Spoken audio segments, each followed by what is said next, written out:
अस्सलामुअलैकुम। अल्लाहुम्मा सल्ली अला मुहम्मद व आले मुहम्मद। दोस्तों, मैं अपने सफ़र का आगाज़ किया लाहौर तो, फिर मैं लंदन तो अमेरिका गया। लंदन तो 28 तरीक ਨੂੰ मैं अमेरिका पहुँच गया था। तो मैं लंदन ਦੇ ਵਿੱਚ एक या दो नाइट ठहरिया था। उसके बाद मैं 28 ਨੂੰ लंदन अमेरिका ਦੇ ਵਿੱਚ ਹੈਗਾ ਹਾਂ, न्यूयॉर्क 'ਚ। मेरी लंदन तो न्यूयॉर्क की टिकट बनी सी, वो दोस्त ने उत्थे ही बना दी सी, तो मैनू ज़रा चीप पई। और मैं तुहाडे नाल शेयर करना चाह रहा कि मैं जो अमेरिका एयरपोर्ट पर गया तो उन्होंने किहड़े किहड़े क्वेश्चन किए। मेरी ब्रिटिश एयरवेज सी उत्थे, उस एयरवेज से मैं गया वहाँ, तो उत्थे 400-450 पैसेंजर उतरिया थल्ले, तो रश काफ़ी हो गया सी। उसके बाद एक और फ्लैट आई सी, रश होर ज़्यादा हो गया सी। खैर 1.5 घंटा लग गया इमिग्रेशन क्लीयर करते करते।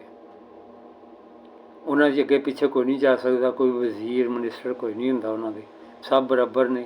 वजीर भी सन नाल खड़ा होवे तो वह भी आम आदमी है, मिनिस्टर भी खड़ा होवे तो वह भी आम आदमी है, मजदूर खड़ा होवे तो वह भी आम आदमी है। मैं देखा सी कोई बंदा लाइन नहीं तोड़िया, कोई बंदा उंगली नहीं फड़ के लिया नहीं रहा। पाकिस्तान जो है इंज एक दो दफ़ा कोई वाकफ वाला उन्होंने उंगली फड़ के लै गया नहीं, तो अंदर जाके इमिग्रेशन क्लीयर करा दी, लेकिन उत्थे नहीं है। मेरी वारी आई जदों, काफ़ी देर खड़ा होने के बावजूद थक चुकिया था मैं, मेरी वारी आई तो मैनू उन्हें क्वेश्चन शुरू किए। लड़का ही है यंग। दोस्तों, जदों भी तुहाडा बाहर जाने का इतफाक होवे तो कोशिश करो इमिग्रेशन वाला तुहानूं लड़का मिले, वड्डी उम्र का ना मिले। या मेरी टिप हैगी, तुहानूं तजर्बा हैगा ये, अगर तुसीं समझदे हो। यंग या लड़का सी, उन्हें मेरे को 4 क्वेश्चन किए हैं, बस सिर्फ 4 क्वेश्चन। पहले उन्हें क्वेश्चन किया कि तुसीं अमरीका जी करन की आए हो। मैं क्या सिर्फ टूरिज़म वास्ते आए हैं, विजिट करना है टूरिज़म में, अपना वर्ल्ड ट्रेड सेंटर होर एक दो टाइम स्केल का नाम लिया उन्होंने। उसके बाद कहता दूसरा कहता कि पाकिस्तान की करते हो। मैं क्या एक रिटायर बंदा, मैं रिटायर हो गया, लिहाजा मैं हूँ टूरिज़म कर रहा, सिर्फ फिर रहा। उन्हें फिर दसिया कि तुसीं पेंशनर नाल, मैं क्या उन्हें पूछ लिया। उसके बाद उन्हें कहा जी तुहाडे कोल होटल की बुकिंग पेड हैगी, होटल की बुकिंग हैगी, कित्थे लिविंग कित्थे रहोगे। मैं उन्हें कहा जी किन्ने दिन, पहले उन्हें कहा जी किन्ने दिन रहोगे। मैं क्या सिर्फ 8 दिन रवांगा, और मैं 8 दिन ही रहा, और 8 दिन की बुकिंग कढ़ी तो मैं उन्हें अगे रख दी। जो बुकिंग का पूछे कित्थे रहोगे, मैं 8 दिन की बुकिंग रख। वो 4 या 5 यही क्वेश्चन किए सी। करन तो बाद कहता जी वैलकम टू अमरीका। पासपोर्ट नाले फुल ही जा रहा सी मेरा।